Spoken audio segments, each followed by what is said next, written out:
Arwa Kenya koromuga juange chendo wa makawuono mar Ohala gi Mwandu. Kaka pile, wamedo goyo mbaka gi ogandawa kawo menyo ni dongruok ahinya to mago matimore gwenge makaluo. Machiegne chendo ni nyinga Lydia Okeyo. Nyakoromuga juang. Thoth oganda osefweny ne riwruoge mag cham magin moko kuom yore mabende ginyalo dongorego. E chenro wa makawuono wakelo ni puonj makare kotenda gi riwruoge mag chama ka bende wagoyo mbaka gi oganda luo mago mosedonjo riwruoge gi kendo giseyudo go konyruok. To mokwongo wang'iye mago manyaka ng'i kapok idonjo riwruogno mar chama. E seche ma idwaro donjo e chama, magi e gigo manyaka ing'i. Nyaka iyier gi rieko jogo ma idwaro riworigo e chama, wirani jogi nyalo gero chama kata miyo ruomre piny. Bang' yiero jogo kaluwore gi kwan ji ma udwaro, nyaka ubed piny ma uyier jotend chama no, jogo mong'eyo gima telo ne chama en, jotelo matiyo matek kendo man kod lek maneno ni chama no odongo. Unyalo yiero jakom, jagoro kod jakeno. Bang' yiero jotelo go, nyaka ubed piny ma ulos chike matao chama no kama oting'o kwan rombe ma ubedogo, kuonde ma uromoe, bende nyaka uwinjre wi kwan mar omenda ma uchoko gi thuolo ma uwinjo uchokie, manyalo bedo pile ka pile, juma ka juma, dwe ka dwe, kata bang' dweche 3 midendo ni quarterly, magi duto luwore gi winjruok ma uketo kaka weg chama.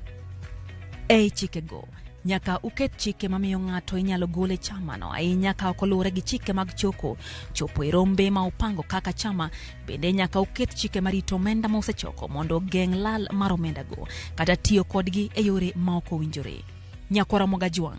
En gima kare ndiko chama no e PC mar piny owacho ahinya mar kaunti mondo omi uteko matimo ohala gi omenda go kaka ng'iewo lope kod mwandu mamoko kaachiel gi timo dongruok, ponono ni ma en achiel kuom yore ma chama no nyalo dwaro mondo omi odongre go. Bang' choko omenda go, nyaka uwinjru kaka itiyo kode. Nitiere grube moko ma thoro timo ohala gi pesa ni, kete e bengi kata keto omenda ni e mwandu manyalo miyo gidongre. Bende nitiere chama moko mapogo omenda ni kaluwore gi kinde magiketo mar choko. Magi duto nyakoromuga juang luwore gi winjruok kod chike magu mag chama. E kar dak ma Kitengela waromo kod Beril Arum ma en jatend chama mosego ndawa mar dongruok mopogore opogore. Gisedonjo wechego mag pith kendo gichulo omenda mag somo ne nyithindgi. Ma e kaka nwatwag kode.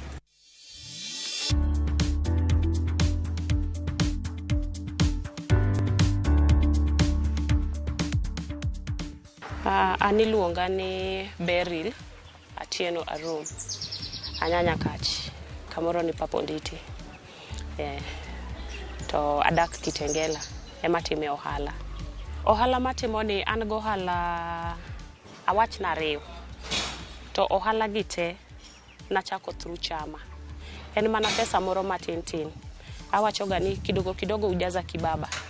Matin tin miyudo kage ka. Ema inyalo choko gi to ichako godo gima duong'. Kik ing'i ni pesa ni chama ni abo yudo chama siling 5,000, abo yudo chama siling 10,000 nyalo timo nang'o, inyalo chako go. Kana chako hand gwen nachako gi pes chama siling 3,000. Mana dhi akelo gwen nakelo gwen 30. Nakelo gwen 30. Nikech kana nyiewo gweno to ni uso na gweno 100 gwen achiel. Koro mago ne gwen 30. Then anyiewo chiemo. Nachako ba chopo kama koro anyalo kete gwen mang'eny. Yes. Bed sheets bende. Nayudo chama. Nan gi chama. Chama kanomiya siling 30,000. Bona kelo bill. Nadhiga nakauga bed sheet achiel. But kana ayudo pesa ni dichiel to nadhi akelo kode bill. Taketo bill kanyo kamane kaka nachako wach bed sheets.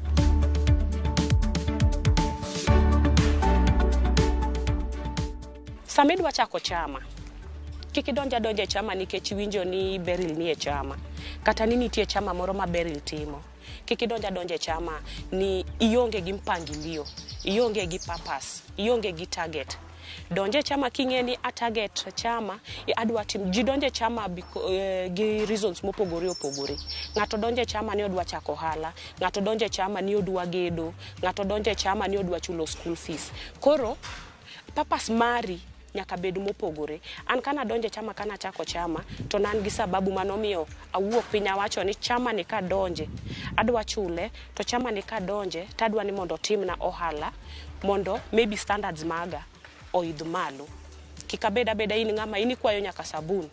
Kisedonje chama, wajoma mon wariek. Ka ng'ato mi, ka watni omi pesa moro, chuori omi kata siling 200, moro ing'e ni 50 nyaka kan. Wan kwa kwayo ga 200 to wang'e ni 50 en extra. Koro 50 ni ema nachulo akane kochopo weekly achulo kode chama. Nachulo chama around 1000 every Saturday to na manage. Koro kana yudo pesa no, nawacho mani pesa ni. Actually kana chako hand gwen gi chama ne na around 2019. Oido ka nyathina dwa donje school. So my main purpose was ni a save. Amanyo hala manyalo timo manyalo kelo na pesa mondo mi atimango achul school fees. So through chama, gweno, school fees. Ineno. So ayudo gweno, ayudo chama, akelo godo gweno, and then COVID obiro. Koro COVID no miya time frame maber mar timango mar loso pesani. And actually nokonya nikech nomiyo nyathina odonje school maber sana mano katagora gi kwayo ng'ato pesa. Yes. So chama en gima kidonje number 1. Nyaki bed gi discipline in iwuon. Nyaki discipline yourself. Nyaki bed ni akono ga jini yae wach chamo motura, ingeni pesa motura no idwa save. Yae pesa chamo smoky e ndara, ingeni pesa smoky no idwa save. Ki save siling 200 no on a daily basis, iyudo rigo. And the reason why na wacho ni adwa donje chama, moloyo dhi kaw loan e sako kata kwanza Shylock. I temoga discourage ji mondo kik donje Shylock. Shylock bro mi okinyal endelea, ichal slave mare, ichal ng'ati yone. To kinyalo chulo Shylock siling 2,200 e week kata e dwe. Then iber gi donje chama, iromo donje chama. Ang'o momiyo chama? Chama en pesa miyudo ma en interest free. Mon kata chuo mi loan lakini okidwoke gi interest. Gik madwarore ananyalo wacho ne onagi wetena nikech ajaluo. Okanyal kao music nata dhi wero kamoro. Adwa fast mondo wagerre kaka onage. Onage ka wagerore gi chama. Nyaki manya joma ugeno rugo. To chama mondo mi okonyi, chama mar ji ariyo ok kony. Nikech unyalo yudo ka ji ariyo, une ji ariyo, to ugolo siling 1,000. Mano ka un ji ariyo to ng'ato yudo 2,000. Inene 2,000 ni, onyalo konyi kamoro. Lakini mano en gima very short term. Ok en gima duong'. But onage kadwa no konyre maber. Umakru ji kata ji 10. Au tiyoga gi ji 10. Chama temane go ana promote onage. Ana promote onage. Kamora mora mantiere ana promote onage. And I'm very passionate about ng'ama miyo. Nikech adwaro mondo ng'amiyo, wajoma miyo sani owen wating' mang'eny. To wawacho ni 2 heads are better than 1. Koro kumakoru ji 10, tugolo siling 1,000. Kate week ka week, kate dwe ka dwe. Mane dwe achiel ng'ato mi siling 10,000. Mane week achiel ng'ato mi siling 10,000. 10,000 ni komi wigni, donge kiwacho ni dhi waro godo gwen. Ti waro gwen 50, ti nyiew chiemo nikech for example 10,000 no. Oromi waro gwen 50 bi nyiew ne gi chiemo ma gichako godo chiemo for the next kata 3 weeks. Then ipidhogi after 3 weeks iusogi. Dongi generate pesa ni choduogo. To chama be podi chulo. Koro kichulo pesa ni, ineno imedo mana idhonga mos. Koro onagi wawe uru nindo. Wawe uru nindo nini bet kendi. Onge ng'ama nonyuol kende. Onyuoli go weteni. Manyo weteni oko. Okochuno nyaka gibed mayot. Manyo weteni oko munyalo makoru godo. Utim. And then chama sami manyo weteni maoko. Nitiere exposure moro momiyi. Ineno kaka beji dongore, ineno kaka ji bodak, ineno gik ma ji timo oko kae gi chama.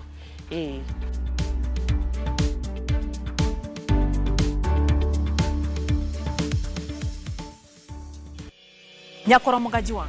Tudruok mar mbui oseketo romo obedo mayot. Nwaromo gi jochama manoromo mbui kendo nyaka sani gisetimo dongruoge mopogore opogore. Kore ok odak ng'iyo lope kod dongruoge mamoko. Ma e kaka nwatwak kodgi.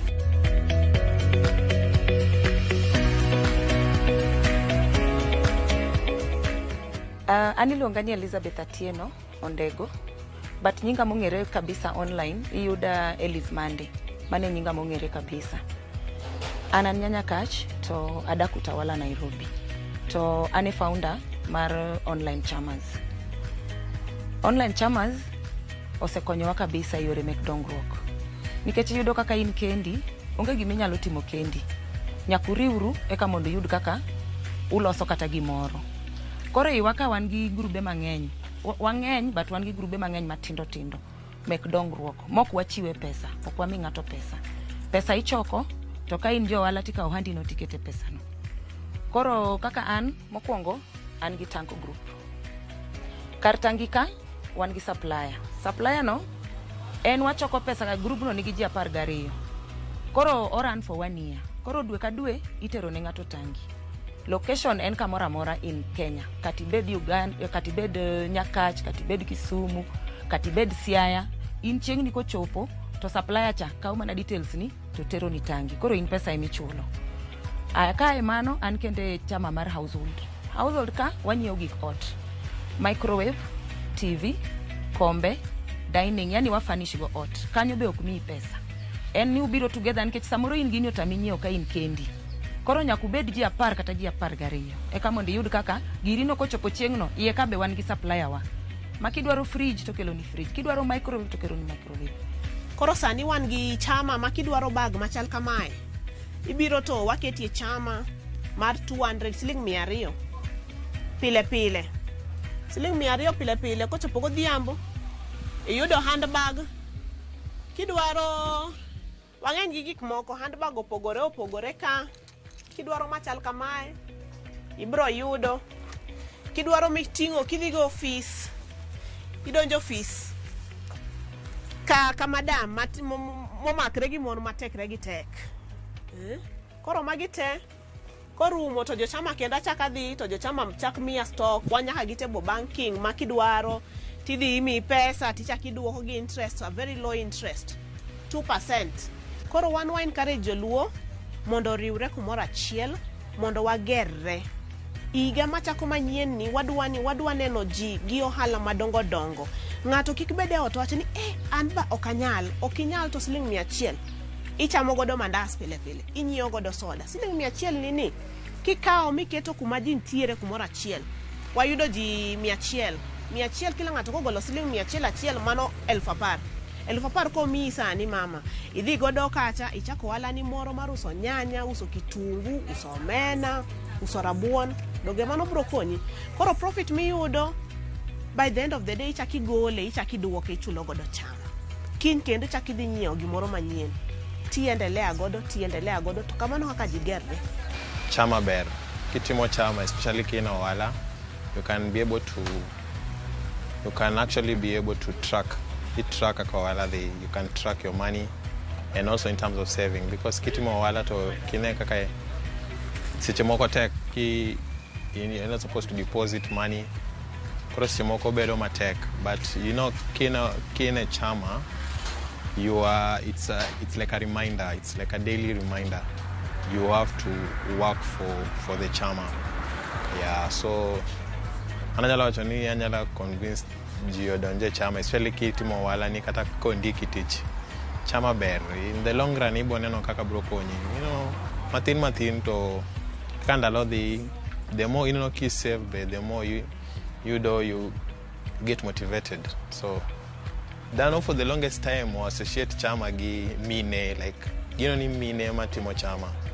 But ananyala advice kitimo wala ni moro. Donje chama kata kindicho ina nan dicho tanane chama to tera maber. Koro an my advice kata kin dicho kineni donje chama ni chama mer mar mine, because for the longest time dhano osebedo ka wacho ni chama en mar mine. Kata in as a man kidonje ot timi wacho ga ni miyo minot pesa mar chama, ibe donje chama no ibe ibede chama ibono kaka bro konyi maber. Koro sema ebo keto mare ibe iketo mari, ibono koko dhi mbele maber. To ibono no the first gino dhi piyo nikech ibono ki ya wangi kama 30 days osekalo tin gi pesa ni maber, to you do motivation from there. The more you save, the more no kaka pesa ni idho malo. Ananyalo kwayo donjure chama ka minot ni chama ibe donje chama no tera mbele. That's my advice. Wakao yo machuok nyakoromo ga jwange chendo ni mar ohala gi Mwandu to kawaduogo ateri nyake kaunti ma Kisumu kamwadhi go embaka gi kweth moro mabende oloso chama margi iluongo ni High Hopers Women Group. Kikidhi mabor.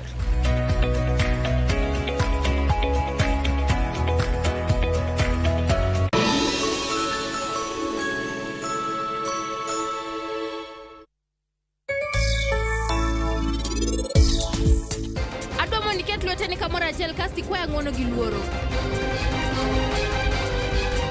To mano gima ng'eni tamiga. Adiera te nyaka ng'ere kawuono. Nikech sasa matap kitimo lamo nyako ka dwar. Ang momiyo kori nyaka mano. Da, anok na kiko huore jisni. Onge odiechieng' ma an. Abo bedo tap kima ining'ega chon.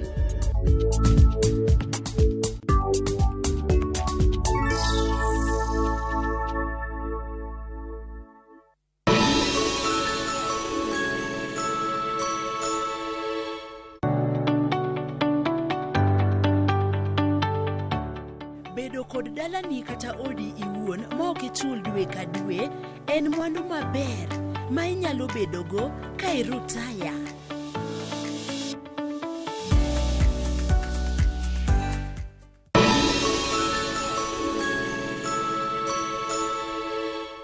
This December, twinkle, twinkle, little stars. How I wonder what you are. 'Tis the season for you to have a blast. Explore and learn. 1, 2, 3, 4, 5. We've got you covered on Viusasa. Help! Over here, quick! And for parents, no need to worry. You can be sure the content is safe for kids. And oh, it's going to be exciting. Let the little ones enjoy their favorite shows only on Viusasa. Successful, popular, lovable.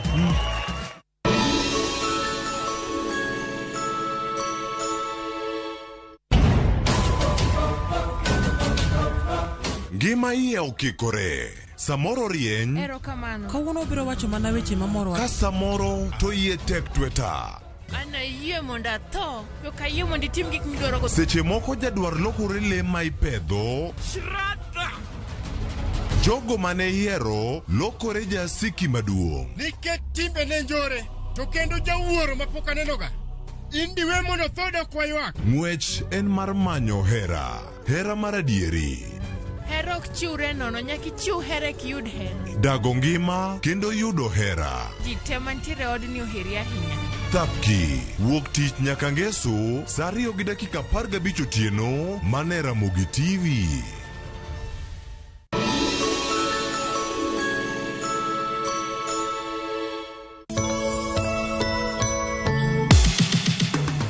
Merry Christmas! E kinde nyasi mar Christmas, wamedo dhialo hono mar Yesu, ka wakelonu tugo mopogore opogore.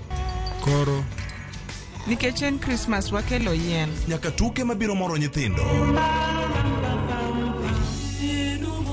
Kwayas mawer mamit.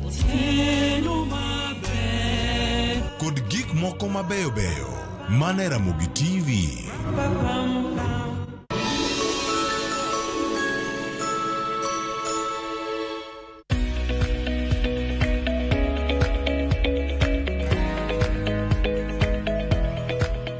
Machiegni kendo nyakoromo ga jwange chendo ni mar ohala gi Mwandu. En moro mara ni podi kete mana ka Ramogi TV e chendo ni. E chuny boma ma Kisumu, waromo kod riwruog mine mano midendo ni High Hopers Women Group, mabende osefwenyo ber bede chama. Wawinje sigandgi.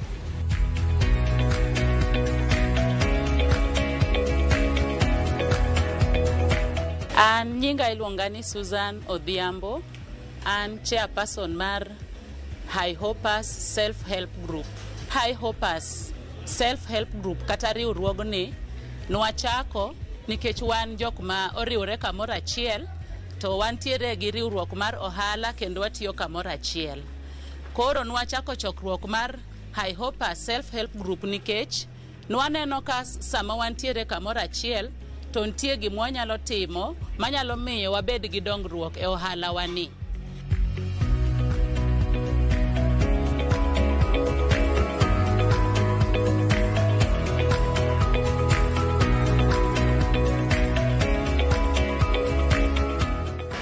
first group manachako to kana join to negiketa a leader. Through them have learned a lot being a leader. Gi kocha tang'eyo kaka abedo a leader ta interact gi jimo opogore. Chama wani osekonya mang'eny. Kagolo ushuda mara gi chama wani an kod nyithindo manie school. To chulo fees ne bedo matek seche moko ka onge riwruok, seche moko ido ni dongi balance kamigole pesa no onge kiringe chama. Kana ringe chama wani wan kod gimiluongo ni MGR to wan kod gimiluongo ni table banking. Inyalo yud emergency loan tikonyri go mapiyo piyo. Reason momiyo na join IOPAS, I was inspired by one of the ladies here who knew me prior to this group. Akaniambia kuna chama hapa, can you join? Nika join. Na tangu ni join nimeona chama ikiendelea vizuri, hakuna tatizo, hakuna mfurugano. Unajua most chama kile inaleta shida ni pesa. Na maneno hapa tuna shida ya pesa, pesa ikusanywa inapelekwa bank. Kama kuna jambo ya kama project tunaingia, tunakaa tunaongea sisi wote pamoja, alafu tunaamua tunafanya hii tunaifanya. And as now I would say I've benefited because I've received loans from Women Fund. I've received loan from this group. At the same time, we have chairs which we've bought, which are circulating around, giving us money. On top of that, we are anticipating next year tukirudi tuanze project ingine. Nilipenda IOPAS sababu tangu niingie sijawahi ona matatizo yoyote, sijawahi ona mtu amefukuzwa kwa chama. Ni ile tu heshima tunapeana na kila mtu anashika pati yake. Kane wachako chama ni nentiere shida mar tuoche kuom amangsa. Kuru kane one of us kane tuo kane wadhi hospital, nwaneno ka seche ma odwa wuok to ne wa contribute pesa mang'eny. Koro kane waduogo nwapenjo ji ni jok mage maonge NHIF, jok mage manigo. Koro askanye manachako ni ng'ato kuchulo MGR, kionge go to wang'ado to wadhi ng'ado ni NHIF. Mamano ji teka nitiere gi kadi mar NHIF. Kadoke ni contribution magwa mag MGR kae wakano matin moko wakete welfare ne konyo wakang'ato nigi shida kata mar emergency to wagolo to wamiye.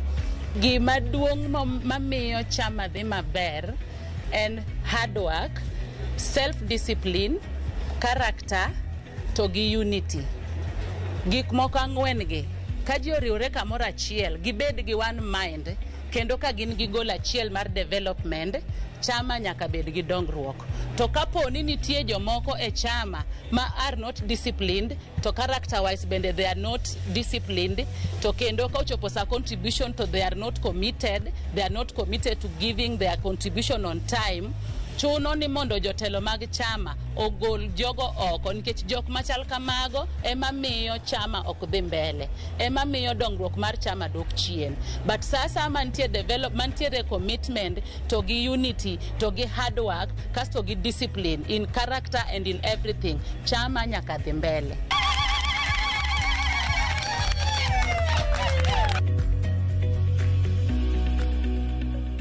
Patrick Wameyo en jalony e weche mag omenda.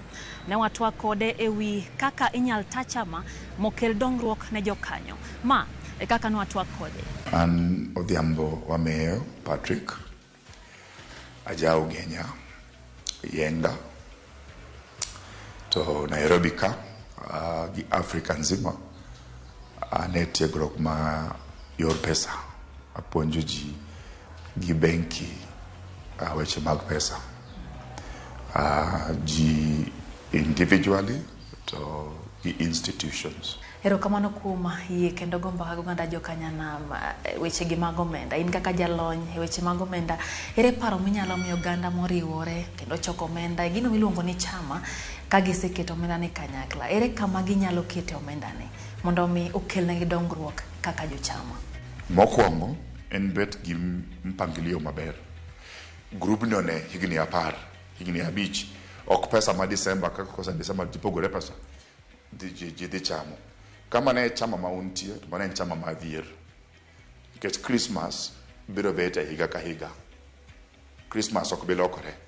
Higa nyaka bedie Christmas, nyaka ichame kivyako. Pesa ni misegolo fuki e yo mar maendeleo tere ka maendeleo. Koro ubed ji apar man gi maendeleo mind. Koro gimoko kaka rent, kama chulo we rent, ber moloyo keta pesa e bank. Ka ugero udi matino tindo, manya chulo siling 5,000 udi apar, udi 20, kuonde kaka town kae kama jidware udi mang'eny, ber moloyo keto pesa e bank. Kawan kanyakla kamae, wachak yudo rent siling 20,000, ochop 40, ochop 80, o idho bed 100, kamano. Mondo bang' ndalo ma obup, iyudo ka koro un gi $1,000,000. Oganda sani thoro romo kokalo kuom tudruok mar mbui. Oganda loso chama kendo gibedo gi riwruoge mag omenda ka gibedo ne gin gi paro mar kelo dongruok. Giyudre to pok ginenore, pok aneni, pok inena, to antiere gi yie ni kwa bedo kanyakla kendo wakelo omenda wanyalo dongore. Thoth ji waseneno ka yuago lal mikelo kod romo mag mbui kendo gikelo omenda to bang'e omenda gi dhi malal. Ere gima ng'ato nyaka ne mondo mi orang malong'o? Ere gima nyaka ong'i kapok odonjo e riwruok moro amora mar omenda e yor mbui? Ning'eyo ni gima waluongo ni governance matiende ni wan gi chike ma waluwo. Governance en chike mopango kaka watimo gik moko. Mane gima semako ni mokwongo en constitution. Ka en very clear ma o safeguard interest ma kila mtu. I need not romo kodi mokwongo physically because ang'eyo kang'ei we can do business. Inya bet ominwa tinya kwala. Inya bet kanga makora romo kodi mokwongo kamae tinya kwala. So the most important thing en ni mondo wabed gi chike ma pango yore mag gima watimo, so that kila mtu obed gi jukumu mare matimo ne group nie. Ka in chairman, in treasurer, in vice chairman, in ang'o, obed ni kila mtu ong'e ni ionge gi record ma criminal. Ing'ama ber, ng'at mok jakwe, ng'ama chik ratiro. Then kwasebet gi sheria maler kaki yiero ji, kaki timo ang'o, kila onge gimoro ma odong' malus somewhere. Jothurwa onego ong'e gimiluongo ni cooperative. Nikech 1955 serikal nie ma Kenya nochako cooperative mondo oket pesa ofuk ji.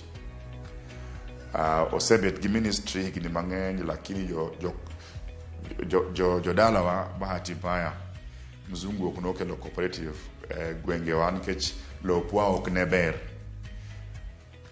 Okonyiso nok wanyal ng'eyo cooperative. To ka ok wadonje cooperative, mawa choko pesa matin ma wan go, kila mtu apar, siling 100 kuom 10,000 en siling $1,000,000.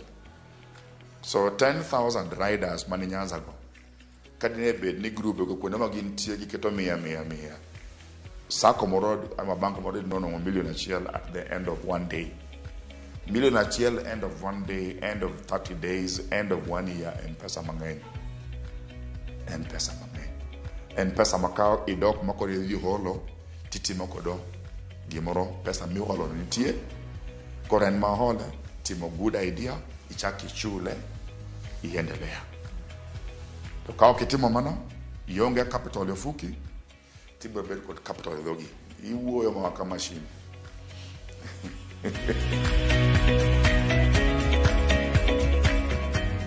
Nyakoro Gajuang, en geno mara ni koro intiere kod ng'eyo kaka inyalo chako chama, kaka inyalo donje chama, kaeto kaka unyalo taye mondo mi okelnu dongruok kaka oganda. Mapiyo piyo Nyakoro Gajuang, ateri nyaka chirni ma pacho ka mondo wang'eye be chiemo mopogore opogore.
okelo wa giko mar chenro wa makawuono mar ohala gi Mwandu. Tudri koda kendo juma manyien e seche makama mondo amed goyo mbaka makelo na dongruok kaka oganda Luo. Oriti masani nyinga Lydia Okeyo.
Weka prediction yako sahihi when the odds are still high on who you think will win the World Cup. Ushinde chapa.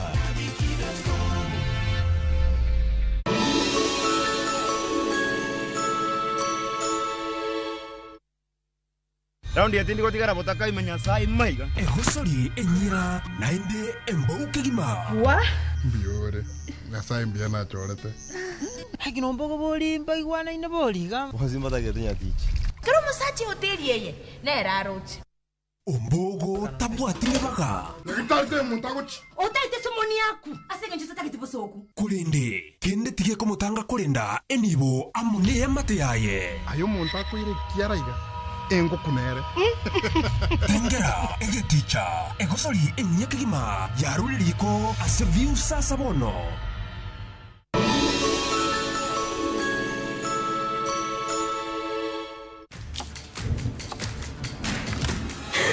Have doodles taken over your home?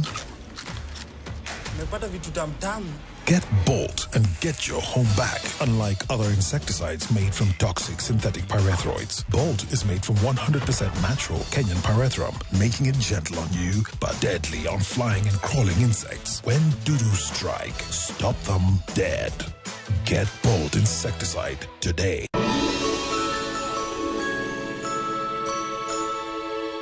Cheza mechi za World Cup on Shabiki.com for the biggest odds in Kenya. Kuwa Shabiki, not for persons under the age of 18. BCLB number 416. Shabiki.com.